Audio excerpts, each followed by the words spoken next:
স্যারের সাথে কথা বলো। হ্যালো, বলুন তো একটু, আমি এডিশনাল ডিআইজি বলছি, বলুন তো। জি,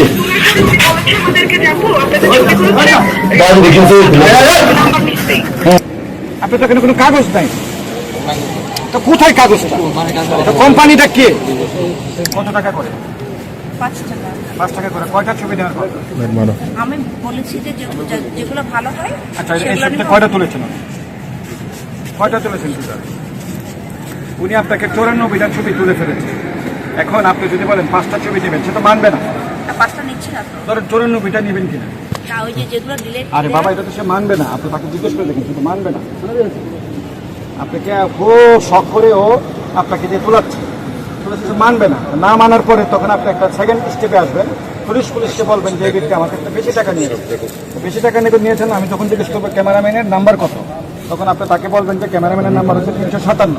তখন আমি কম্পিউটারে যখন খুঁজবো যে 357 নম্বর ব্যক্তিটা কি, এই ব্যক্তিটা কিনা আমি দেখি কাগজটা দাও, তোমার কার্ডটা দাও। ওকে তো আমার খুঁজতে হবে নাকি? যুক্তিতে আসে। ধরেন আপনার সাথে একটা গ্যাঞ্জাম হলো না, যদি হয়ে যায় তারপরে তো ক্যামেরার এগেনস্টে ওকে আমাকে নাম্বার এগেনস্টে বলবে। নাম্বার এগেনস্টে ব্যক্তিটা কে? বেশ, এর মানে কোনো কাগজ নেই। আপনারা তো উঠাচ্ছেন কেন ক্যামেরা? না, উনি তো আমার লোক। ও আচ্ছা। আমার বক্তব্যটা হচ্ছে, সে 94টা ছবি তুলেছে, ক্যামেরা তার কোনো কাগজপত্র নাই। এখন যদি তার বিরুদ্ধে কোথায় কাগজপত্র? কোম্পানির কাছে কাগজপত্র, তোমার কাছে ক্যামেরা নেই। তোমার নামে যদি ওর নামে যদি বিচার দেয়, তাহলে আমি ওকে কিভাবে খুঁজবো ভাই বলেন? কতক্ষণ যেটা ফালাই দিয়ে চলে যাবে, তখন আমি কাকে খুঁজবো? তো তাকে, এই ক্যামেরাম্যানকে আটক করা হলো। এই কই আসছে কে? এই ক্যামেরাম্যান ওকে অ্যারেস্ট করে ফেলেন, কারণ ওর কাগজপত্র নাই। ও হলো, আমি ধরে নিচ্ছি সে কোনো অপরাধ। আমি আপনার কথা বলে যাই, আপনার কথা শুনতে চাই না, বিকজ আপনার এখানে কথা অ্যাকসেপ্টেড না। আমার কথা হচ্ছে, সে তো আমার ক্যামেরাম্যান না, সে একটা আনকোয়ার্ড পার্সন, অপ্রত্যাশিত লোক। সে তো একটা অপ্রত্যাশিত লোক। কারণ আপনাকে যদি একটা থাপ্পড় মেরে চলে যায়, আমি তো ধরতে পারবো না। তার কাগজও নেই, তার সাথে আর কোনো কাগজও নেই। তো আমরা তাকে নিতে পারছি না, তাকে বক্সে নিয়ে যান। আপনার তো এখানে কোনো কাগজ নাই, তো কোথায় কাগজটা? কোম্পানিটা কে? কোম্পানির নাম কি? সে তো একটা আননোন লোক, সে তো কোথাকার লোক, আমি তাকে চিনি না। কোম্পানির কাগজ দিয়ে সে চালাচ্ছে, এবং কোম্পানির কাগজ দিয়ে চালাতে তো সে বাধ্য না। সে আমার নাম্বারে প্রতিদিন রাতে আমাকে ফোন করে। আচ্ছা, ছেলেটা কোথায় যাবে? ছেলেটা এখন পুলিশ বক্সের সামনে আমি দাঁড় করিয়ে রাখি। ডাক্তার রাখছি। আমাদের একজন যাও, তুমি যাও। তুমি কি আসবে না সে? না, ওকে কি আপনি ছেলেকে অ্যারেস্ট করুন। সে আমাকে প্রতিদিন আজে বাজে বাবা তো কথা দরকার বলে। না, আপনি চুপ করে ওর সাথে যান, ওকে অ্যারেস্ট করে বক্সে দিয়ে যান। যাদের কোনো কার্ড নাই, যাদের কোনো কার্ডের মালিকও না, যারা কার্ড আসে তাদের হলো অন্যজন মালিক, আর অনেকে আছে শুধু ক্যামেরা আছে, কার্ডও নাই। তো আবার অনেকজনে আবার পর্যটকদের হয়রানি করছে, আবার অনেকজনে আবার পর্যটককে নাকি আবার ফোন দিয়ে ডিস্টার্বও করছে। এইদের বিরুদ্ধে আমরা অভিযান চলছে। ইতিমধ্যে আমরা একজনকে হাতে নাতে আটক করেছি এবং 10টি ক্যামেরা আমরা জব্দ করেছি। সবাই পালিয়েছে, বাকিদেরকে আমরা খুঁজে বের করতেছি। ক্যামেরাম্যানদের দ্বারা পর্যটকদের হয়রানি আমরা কোনো অবস্থাতে বরদাস্ত করবো না, আগেও করিনি, পুলিশ করে বরদাস্ত করবো না। পর্যটক কি বলতেছে? জিজ্ঞেস করে দেখেন। আমার বোনকে আমি মাত্র ফোন দিছি, অ্যাবসেন্সে ফোন দিছি। আমার বোন দেখেন কি করছে। নাম্বার কোথায়? আমার নাম্বারটা দেখেন। আর আমি যে ওনাকে কল দিছি, কল দিতে পারবেন হাত জুতা দিয়ে আমাকে মারবেন। আর এগুলো যেগুলো ভিডিও করবো দেখলাম, ওনাকে আমি 6 মাস আগে ছবি তুলছিলাম। হ্যাঁ, ওনার ছবি দিয়ে নাই। ওনার ছবির সাথে আমার একটু ঝামেলা হয়েছিল। এই প্রত্যেকে উনি আমাকে বলছে, আমি বলি আমি শেষ করি। উনি আমাকে বলছে আমি কক্সবাজার আসলে তোমাকে দেখে নিব। আমি বলছি কি, কেন দেখে নিব বলছি বলেন? স্যার, কেন দেখে নিব বলছি বলেন? সে আমাকে মাছ কোনো কিছু স্যার বলেছেন যে এগুলো ভাইরাল হয়ে যাবে স্যার। আমারও বউ বাচ্চা আছে স্যার। স্যার, আপনি আমার বোনের কথা একটু শুনুন। আপনি স্যার অ্যাপসে আমি কি করব? কথা বলতে দেয় না। আমি কি স্যারের সাথে কথা বলবো? হ্যালো, বলুন তো একটু, আমি এডিশনাল ডিআইজি বলছি, বলুন তো। জি,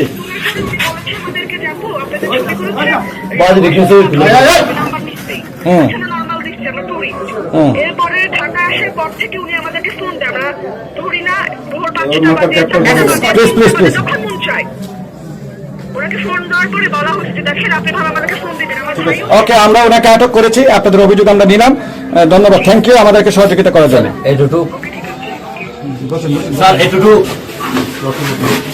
আমি না হয় মিথ্যা বলছি, আমার বন্ধু ধ্বংস করে ফেলছেন আপনারা। একটা অভিযুক্তরা কোথায় যাবে? কত বড় গলা! ভিডিও আমি বললে হবে? আমি যদি কাউকে যদি বলি আমি মধ্যে কল দিয়ে ডিস্টার্ব করি, তাহলে এটা কি সম্ভব? আপনি ওকে আমার ছবি দিয়ে ভাইয়া। আমাকে নোংরা মেসেজ করছে। শুনুন, যদি কেউ প্রুফ দেখেন, আমি তো আপনাকে মেসেজ দিয়েছি, প্রুফ থাকার কথা না। এই, বাঁশখালী চট্টগ্রাম, এটা হলো বাঁশখালী চট্টগ্রামের মালিক, অথচ ক্যামেরা হচ্ছে আপনার বাড়ি কই? তোমার ড্রেস কই? এই, তোমার ড্রেস কই? এই ড্রেস কলম। প্রিয় দর্শক মন্ডলী, আপনারা দেখেছেন ওনার বাড়ি হচ্ছে চট্টগ্রাম, আর তিনি ক্যামেরার কাগজ দিয়েছেন, একটা রিসিপ্ট দিয়েছেন, এটার নাম হলো বাঁশখালী। দেখি ক্যামেরা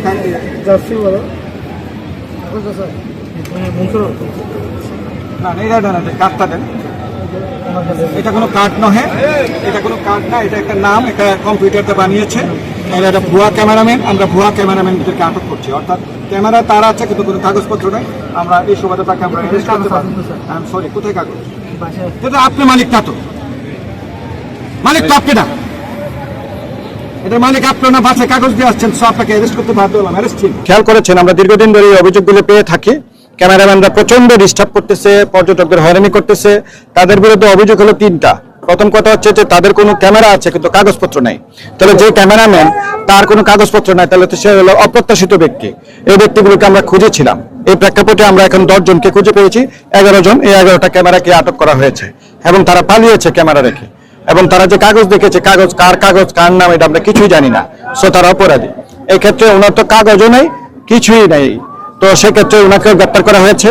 ওনারও কোনো কাগজ নাই এবং উনি কোন কোম্পানির, ওনাকে গ্রেপ্তার করা হয়েছে, অর্থাৎ ক্যামেরা নিয়ে অপ্রত্যাশিতভাবে ঢুকে ফেলেছিল। আর ওনার বিরুদ্ধে যে অভিযোগ এসেছে, উনি হচ্ছে যে একজন পর্যটককে প্রতিনিয়ত ফোন দিয়ে ডিস্টার্ব করেন এবং হচ্ছে পর্যটকদেরকে হয়রানি করেন এবং ঢাকায় হয়রানি করেন।